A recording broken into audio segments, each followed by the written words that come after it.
अयोध्या राम मंदिर जैसे इतने बड़े मंदिर के अंदर सेवादार चुना जाता है। किसको चुना जाता है? कार मैकेनिक वाले को, उसको सेवादार चुना जाता है। और इतनी बड़ी जिम्मेदारी उसको दी जाती है कि बेटा तुम्हें क्या करना है, तुम्हें पैसे मिलेंगे, उन पैसों का हिसाब तुम्हें देना है। यहां पर कितनी बड़ी बात है कि नगद गिनने का, पैसे गिनने का काम एक कार मैकेनिक वाले को, जिसको कुछ महीनों पहले रखा गया है, उस व्यक्ति को इतनी बड़ी जिम्मेदारी दे दी जाती है। नाम क्या है? नाम लवकुश मिश्रा। लवकुश सुना तो लगा होगा कि इसके तो नाम में ही लवकुश है, इसका तो कनेक्शन ही सीधे राम जी से है, तो इसको नौकरी देने में ज़्यादा सोचना नहीं चाहिए। नौकरी दे दी। और क्या करते हैं भैया हमारे जो सेवादार थे, कर्मचारी थे राम मंदिर के अंदर, 10 लाख रुपए उनके घर से मिलते हैं। 10 लाख रुपए। और सुनिए, ये तो बहुत कम रकम मैं बता रही हूँ, इन्होंने 1.5 करोड़ रुपए की प्रॉपर्टी ली है कुछ समय पहले। कई जगह, कई रिपोर्ट्स में उसको 40 लाख की भी बताया जा रहा है, और कई जगह उसको 1.5 करोड़ की प्रॉपर्टी भी बताया जा रहा है। अब यहाँ पर देखिए, पैसा गोबर के ढेर में पड़ा था, बक्सों में छिपाकर जो 10 लाख रुपए रकम मिली, वो गोबर के ढेर में छिपा रखी थी, आधी उन्होंने बक्सों के अंदर छिपा रखी थी। जब जाकर जांच की गई तब वो पैसा मिला। हकबका गया वो आदमी, जो लवकुश मिश्रा है, वो डर गया। पर डरने की बात थी। आप सोचिए, जिस पर इतना भरोसा, आप भरोसा, लेकिन हालांकि ये भी देख लेना चाहिए कि जब आप इतनी बड़ी जिम्मेदारी राम मंदिर की, क्योंकि आप जानते हैं राम मंदिर में किस तरीके का दान आता है, खतरनाक लेवल का दान आता है, और उस दान को देखकर कोई भी व्यक्ति लालची बन जाए। जब इतना बड़ा काम किसी को दिया जा रहा है तो बहुत सोच समझ कर देना चाहिए। और ऐसे ही व्यक्ति को, जो कार मैकेनिकल था, उसको ये काम दे दिया गया। ड्यूटी दान पात्र खोलकर पैसे गिनने की थी।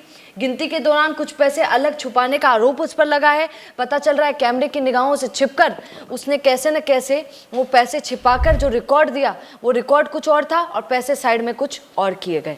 ऐसा ये भी बताया जा रहा है, क्योंकि सोचिए, जब ये आदमी पकड़ा गया, इसके पास प्रॉपर्टी पाई गई, पैसा पाया गया, तो आप सोचिए इसने अकेले ने कुछ नहीं किया होगा। ऐसा भी आरोप लगाया जा रहा है कि इसके साथी और भी हो सकते हैं, क्योंकि हज़ारों लाखों में कर्मचारी वहाँ पर काम करते हैं, सेवादार हैं, तो उनमें कितने लोग उसके साथ में होंगे वो किसी को भी, क्योंकि अभी जांच चल रही है, जांच में ये पता चलेगा। मुझे हंसी इस बात पर आई थोड़ी सी कि पता चला कि जब ये पोस्ट होने लगी, आज सुबह से यही चल रहा है, तो कुछ लोग विरोध कर रहे हैं, कुछ लोग कह रहे हैं कि हज़ारों में वहाँ पर कर्मचारी हैं, आप क्या अब एक व्यक्ति के पकड़े जाने पर वो जितने हज़ारों कर्मचारी राम जी की भक्ति में वहाँ पर काम कर रहे हैं, उन सबको आरोपी बना देंगे? बात तो बिल्कुल सही बोली भैया ने, हमारे ने।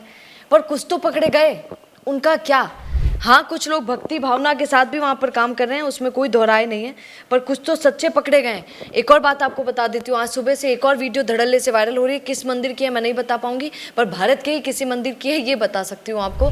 ये वीडियो में आप देखिए किस तरीके से ये जो सेवादार होते हैं वो खुद ही मंदिर में रहकर चोरी कर लेते हैं। मैंने आपको पहले भी कहा, अभी भी कहूँगी, इतना धन हमारे मंदिरों में आता है जितना धन किसी अमीर आदमी के घर में भी नहीं दिखाई देगा।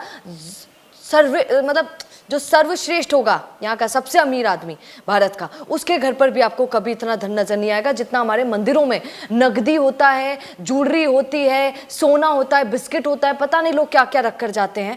वो सब देखकर किसी का भी मन ललचाए, आप सोचिए। तो ये वीडियो देख लीजिए आप। इस वीडियो में किस तरीके से सेवादार ये चोरी करता हुआ दिखाई दे रहा है। सारे ऐसे होते हैं ये नहीं कहूँगी, पर कई जगह ऐसा पाया गया है।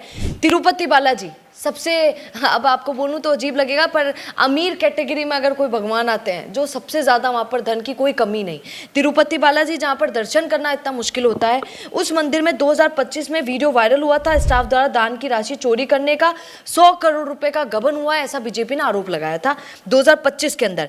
साबरीमाला मंदिर केरल में पड़ता है। 2025 में गोल्ड प्लेनिंग चोरी का बड़ा घोटाला यहाँ पर सामने आया था। सोचिए, इतना बड़ा मंदिर है। वैष्णो देवी, ओहो, वैष्णो देवी तो खतरनाक। वहां पर भी क्या ऐसा हो सकता है, यकीन नहीं होता, पर वहां पर भी हुआ। भक्तों द्वारा चढ़ाए गए सिल्वर में ज्यादातर फेक मेटल पाया गया। इसका मतलब पता चला लाखों करोड़ों का फ्रॉड वहां पर हुआ है ना। एक महाराष्ट्र में है तुलजा भवानी मंदिर, वहाँ पर भी लगभग 8.5 करोड़ का घोटाला सामने आया था। तो मंदिरों में, बड़े बड़े मंदिरों में, छोटे मोटे तो मान लेते हैं गांव में करना आसान होता है क्योंकि वहाँ सीसीटीवी कैमराज नहीं होते, पर इतने बड़े मंदिरों में भी जहाँ सीसीटीवी कैमराज होते हैं, बड़े बड़े गार्ड लगे होते हैं, उसके बावजूद पैसा चोरी हो जाता है। क्यों? क्योंकि एक लिंक बना होता है।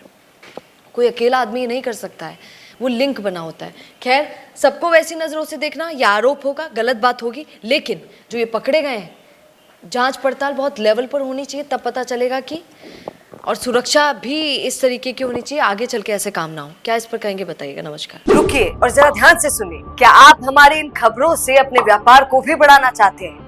तो आप भी खबरों के दौरान इस तरह के एलिमेंट्स पर अपना विज्ञापन दे सकते हैं, या फिर ऐसे खबर के 1 मिनट बाद अपना पूरा विज्ञापन डलवाएं, जो कि 8 लाख से ज्यादा सब्सक्राइबर्स और फॉलोअर्स वाले द फैक्ट इंडिया चैनल्स और पेजेस से राजस्थान के कोने कोने में पहुंचेगा, और इससे आपका व्यापार, ब्रांड सब कुछ बढ़ेगा।